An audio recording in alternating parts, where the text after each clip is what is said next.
Welcome to my channel. Today, we're diving into one of those classic Michael Jordan practice stories that shows just how intense things really got behind the scenes during the Bulls dynasty. We all know MJ's competitive fire wasn't just for game nights. Practice with the Bulls was basically a war zone, and according to Horace Grant, one day that fire boiled over with teammate Will Perdue. This wasn't some random act, it came from pure frustration.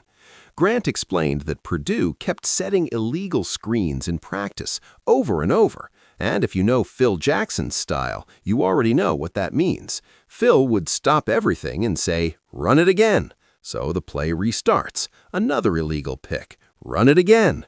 Restart. Again and again. You can just imagine the tension building. Finally, Jordan had enough, according to Grant. MJ warned him straight up. He told Will, basically, do it again and I've got something for you. Next play, another illegal screen, and that's when MJ followed through. Grant said MJ just hit him with a right hand.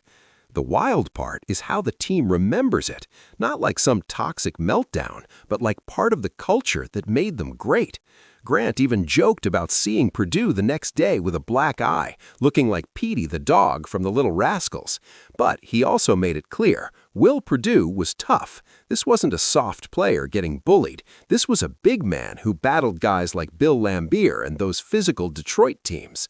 To Grant, moments like this didn't break the team. They built it. That level of intensity in practice made games feel easier. When you're surviving MJ in practice, playoff pressure doesn't hit the same. That's how they built trust. That's how they built mental toughness. And this lines up with what we've heard before. The Steve Kerr incident, the arguments, the pushing. Michael Jordan's mindset was simple. If you can't handle this, you can't handle championships. It wasn't personal in his mind. It was about standards. In conclusion, stories like this show that the Bulls dynasty wasn't just talent, it was an environment where pressure was constant and accountability was brutal. Michael Jordan demanded perfection, and sometimes that line between motivation and confrontation disappeared. But for that group, it forged confidence, toughness, and 6 championships.